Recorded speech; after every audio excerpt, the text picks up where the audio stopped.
After 16 years, 3 PBA All-Star appearances, PBA Mythical First Team, Invitational Cup Player of the Conference, Sportsmanship Award, and Mythical All-Second Team. The Cager known as the Man Mountain has decided to hang it up and, well, his boots or his sneakers, whichever you want to call them. And welcome back to the Solar Sports Desk, Ali Peak.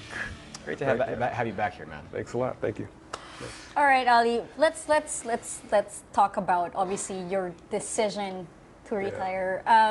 This came for us. This came out of nowhere, but you told me that you'd actually been speaking to Jimmy about it. You were talking to several people about it before you announced it. Yeah. Well, I mean, this thing crossed my mind. I mean, it came into play. I'd say back in April, and you know, as an athlete, you're always trying to find a way around an injury, and most of the time we do. But this one was kind of different, and I knew, like, it was already in the back of my mind. But you know, you just keep doing the whole physical therapy thing and hoping that your body does get back to where you want it to be. But you know, the last few weeks before I decided to make the announcement, yeah, I did speak to Jimmy about it. I spoke to a few of the other players about it, my family, of course. Yeah. And you know, they said, you know, Jimmy, he said, you know, I'm the selfish side of me, you know, wants you to stay. Of course. Right. But you have, in the end, you have to do what's best for you, especially your health. So, you know, the very next day, the very next morning, I discussed it with my girlfriend, and I decided to make the move. You do realize when you were giving your speech at your retirement party, Jimmy was in the back tearing up. Oh, I saw it. Yeah. Yeah. But you know, which injury is this that completely just, you know, it just doesn't work anymore?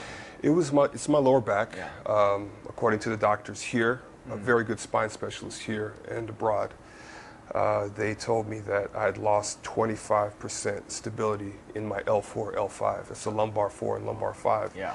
So they said I can play, but you have to understand the risks. And the risks are, you know, possible permanent nerve damage. At some point, I was, you know, just my teammates know, my family knows, I was having spasms going down my legs. My right foot would go numb every once in a while, and I had to take medication for that. Towards the end, I was taking at least 3 to 4, you know, anti-inflammation pills, and I just said, you know, it doesn't make any sense anymore. Yeah, it just doesn't.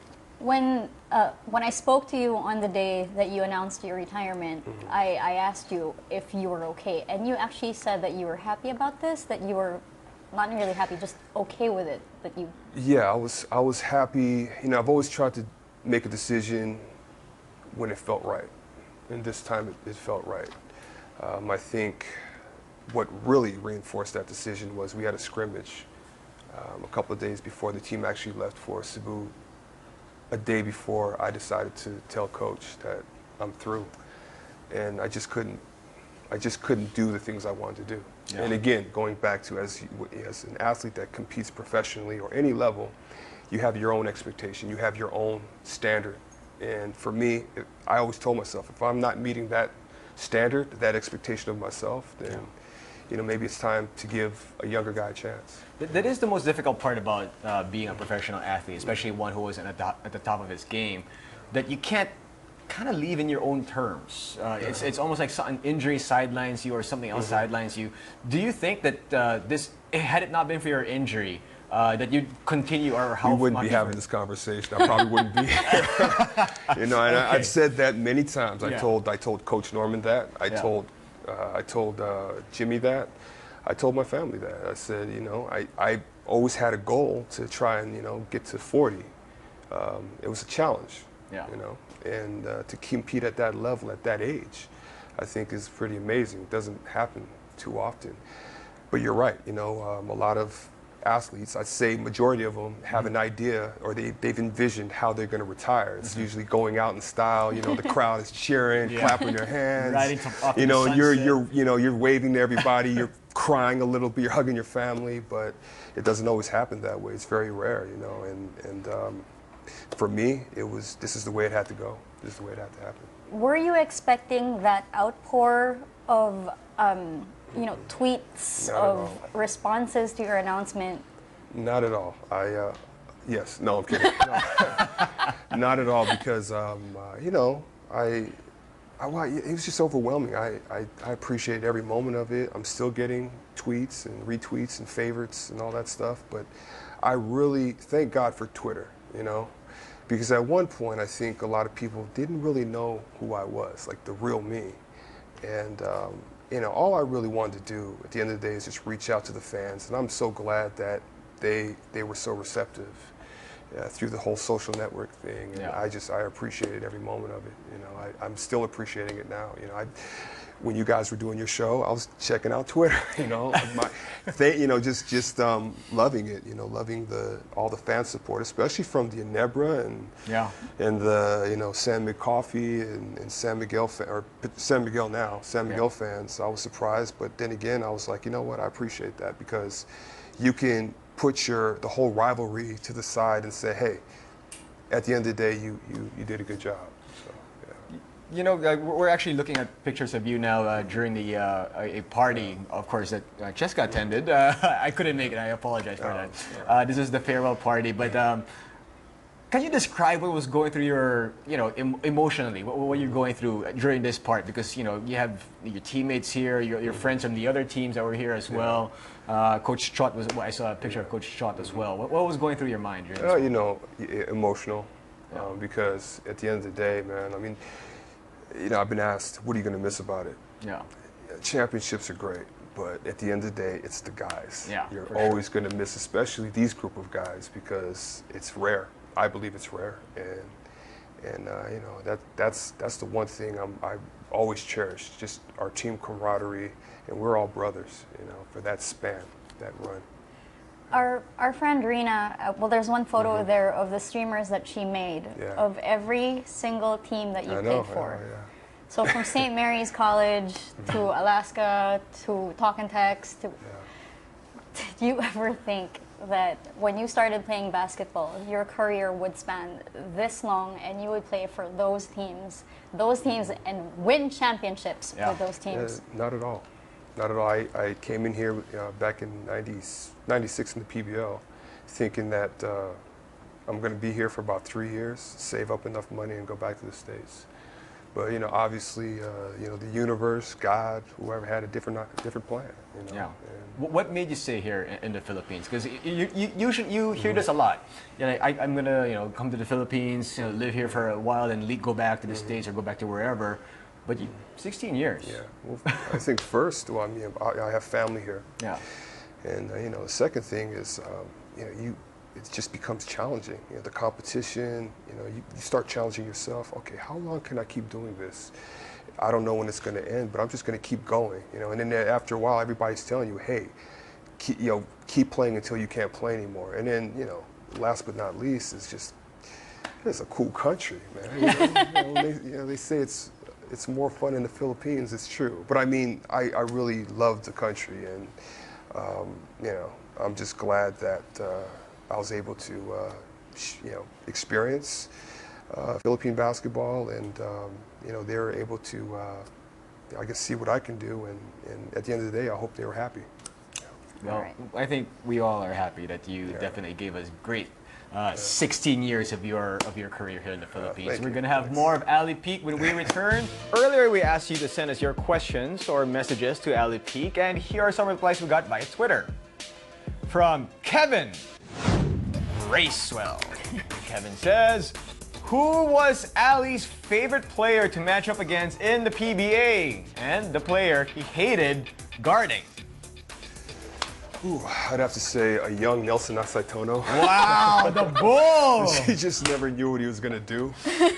Right? And, the fans would just react to him. And, and then the other, the hardest, the one I hated guarding, I was just like, oh, man, was Dennis Espino. Dennis Espino. Because Dennis Espino, I'll always say it, he had great footwork. He was stronger than he looked. Yeah. He was physical, borderline dirty with the elbows. No, listen, I was just going, he was dirty with the elbows, right? But he just had great fundamentals, and he didn't have a lot of post moves, but the moves that he had were just so efficient. They were just so, so accurate that he was just hard. You know, he had that mid-range, then he hit a three-point shot every once in a while, and he'd back you down in the post, throw a few, some fakes, and it was a headache until he started to get old. Yeah. Yeah.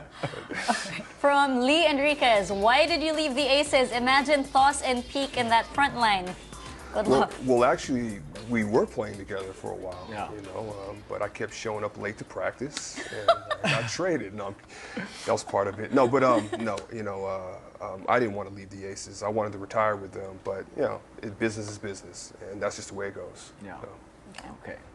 From Emo Mark Santos. Does there have to be an emo Emo before Mark his name? Santos. What's your comfort food and thoughts, comment about the current move of Gilas naturalizing an NBA player? Which NBA player are they? They're naturalizing Andre Blatch Blatch or and McGee? JaVale McGee. JaVale McGee, I think is great. It's going to be interesting. Definitely change the complexion of that team. Hopefully, those guys can buy into the cause and buy into coach's philosophy. I think that's the main key. Yeah. Right. You know, we know. I'm just going to say JaVale McGee with the whole the Shaq to the Fool thing. I mean, it's entertaining, but you know what? It definitely, without a doubt, it's changed the complexion of the national team. They've gotten taller and a lot more athletic, so it's going to be really interesting in the World Championships. And plus, it's also allowed in the rules because even Spain has done it. I mean, we're talking about the second best country in basketball in the world, and they got Serge Ibaka. So Yeah, that's right. It's been That's done. right. So, Yeah. how about your favorite Comfort food. What's your comfort food? Well, here in the Philippines, it's beef caldereta with lots of sauce on lots of white rice and pizza. Those are my comfort foods. Okay. Those are comfort foods, right? Yeah, Okay, yeah. all right. Qualified. All right. From Melvin Pingal, who's the strongest PBA player you've played with or against? A Himself. few guys, I'll say it, and you'll be very surprised, but they're strong. Sonny Toss. Yeah. Well, I shouldn't be surprised with that. Sonny Toss is a strong guy, and Yancy Del Campo. Yeah. Yancy. Strong. Oh yeah, strong. He got really strong. I don't know what he's been doing, but he's over the last 3 years, he's just been a pain in the butt to deal with. You know, but yeah, those two guys come to mind. I know I'm leaving some other guys out, but those are the two guys. All right. No mention of a major pain or of Well, assy. You know what? They're strong. Don't get me wrong. Those two, I mean, big guys, strong guys, but I don't know. I mean, if I had to choose between moving somebody out of the post, it would be those other two, the first two that I mentioned. But with Aussie and Major Payne, you know, they made up for that. Maybe because I'm a little bit stronger than they were or they are. But you know, I don't know. I don't know why that is. I Okay, really we're gonna don't. get them to comment on that. And I know Assy, if I you're know Aussie's watching, gonna give say us a something call about right it. now. From Aussie. Okay, go ahead. Sorry. from Thales, give me your Mount Rushmore of PBA players. I guess that's four Yeah. PBA players. I'm going to add a 5, Okay. Okay. but I said it on Twitter. We'll go with Bill Russell. PBA. PBA? Yeah. Yeah. Oh my gosh, PBA. Of the ones, at least your generation. that My you're more generation? familiar I with. don't even want to go there, man. I'll just go on Twitter. How about There's that? gonna be a crowd of PBA players I'm waiting not gonna do outside, it. like, I'm hey, not now. why was I not on that Okay. list? Fair enough. All right. Fair I'm sorry. Fair enough. From Mark Jesse Santos. Hey, Ali, Kobe or LeBron? Oh, I wonder who. Because I'm a Lakers fan, there you go. at the end of the day, I'll say what Jordan said. You know, at the end of the day, 5 is better than 2. But LeBron is, I say, at the end of LeBron's career, he's up there alongside Jordan and surpasses Kobe. Yeah. Okay. From Juno El Nario, what specific team do you think is Talk and Text's biggest competition this coming conference and why? I think every team in the PBA is gunning for Talking Tex, no matter what. I don't care how they finished last conference. Talking Tex is Talking Tex, and I think you know, players remember, you know, what we did. The teams remember what we've done in the past, so they certainly don't want us to, I guess, they don't want to relive that experience. But Always the San Miguel teams. Always, Okay. and then, all three, especially San Mig Coffee. San Mig Coffee, definitely. Okay. There's actually one request on Twitter that I feel deserves some airtime. From Ang Sun Han. Can you ask him to flex his biceps one last time before he retires on your show? He's a good sport. I've been eating bad. No, I can't believe this. My girlfriend's parents might be watching, but what do you want? Flex your biceps. Flex your I mean, we know you stay in shape. All right, of course, the tattoos there are we there. go. There. That is a nice tat. Okay, that's it. That's it. Flex them guns. It's the gun show. All right. Well, what are your plans now? I mean, what's your now that you've announced your retirement? What is next for Ali Peak? Well, I wanted to start up some basketball training camps. Not your typical camp. I really want the parents and the players to get their money's worth. So I have a few plans with that. With one of my strength and conditioning coaches. Hopefully that can happen in April. I'm meeting with some people tomorrow. I don't want to mention the station, but anyways. But I've always expressed interest in staying with the company. Through the years, I've always spoken to the coaches, the general managers, and the owners. And I want to stay connected. I want to stay involved somehow, some way. So I definitely want to stay here. Okay. what will you miss the most? Oh. I'm going to miss the competition and just getting up every morning, say, okay, how can I get better here? How can I get better there? How can I get stronger?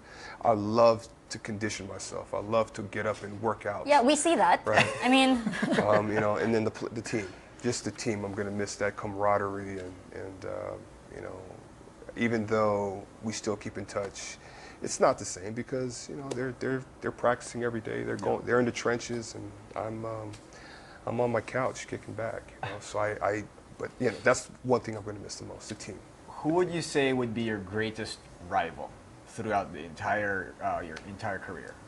So my entire career, oh man, I can't. I can't put a thumb on it. I mean, a lot of people would say Aussie, but I never saw Aussie that way. Yeah. I always saw him as someone that we actually played against each other when I was 15 and he was like 17 years old. I mean, I can't. I mean, maybe a team, but not an individual player. How about the team? Which team would it be? For me, it was always the San Miguel teams. Yeah. Pure Food, San Mig Coffee. Oh yeah, San Mig Coffee. B-Meg, and then now, I mean, whatever they call themselves now. All the San Miguel teams. I always got up for those. I loved it. I mean, I loved the fans cheering against us and cheering for us. Mm-hmm. I enjoyed seeing Robin Padilla on the second. Hey, that was bizarre. I mean, I was tired in that series, and I look up. Is that Robin Padilla? And it was Robin Padilla, and that kind of gave me a little. Because he had a yellow shirt yeah. on, Yeah. and he had a yellow bandana or whatever, and he was just cheering. And what impressed me the most, he wasn't in the VIP section. He was up there with the fans. Yep. Yeah. And I was like, wow, that's pretty cool. That's pretty cool. Okay, well, at your retirement party on Friday, we asked you to give a speech, and obviously the people who were there were your teammates, friends, coaches, and now, well, message to your fans. Oh, I went out there and I tried to give my 100% every day, on and off the court, in practice, and I just tried, at the end of the day, I just hope that the fans, the PBA fans, saw a guy out there that came to the games, working hard and giving everything that he had, giving 100%. And I want to say thank you to all the fans, of course Talking Tex, but all the PBA fans throughout the years, and accepting me and supporting me, and then most important, supporting the PBA. And I'll always cherish that. I'll always appreciate it. Don't be afraid to come up to me and take pictures. I still like that. I still want that. Don't forget me. And that's it. I'll see you. I'll be around. I'm not going anywhere. You have a lot of fans also here in the studio, and I think they created something for you. I don't know if we have that ready. Is it ready? Meron, ready na? Yung sinasabi ni Gino. Do they have it ready? I'm not too sure. Labas. Well, there it is. Okay. Thank you for the 16 years, Pete. Thank you for the 16 years. Does it seem like 16 years? No, It doesn't. at all. It doesn't. I talked to all the older guys. It was like, where did time go? You know? Then you start thinking about it. You're like, man, I've been here for a long time. I've been playing for a long time. But it goes by fast. I always try to tell the young guys, hey, appreciate it because you're going to wake up one day. You may be 22 years old now. You're going to wake up and you're going, man, I'm 30 years old. Where did my career go? So just enjoy every moment of it. All right. Thanks, Ali. Yeah. Thank you.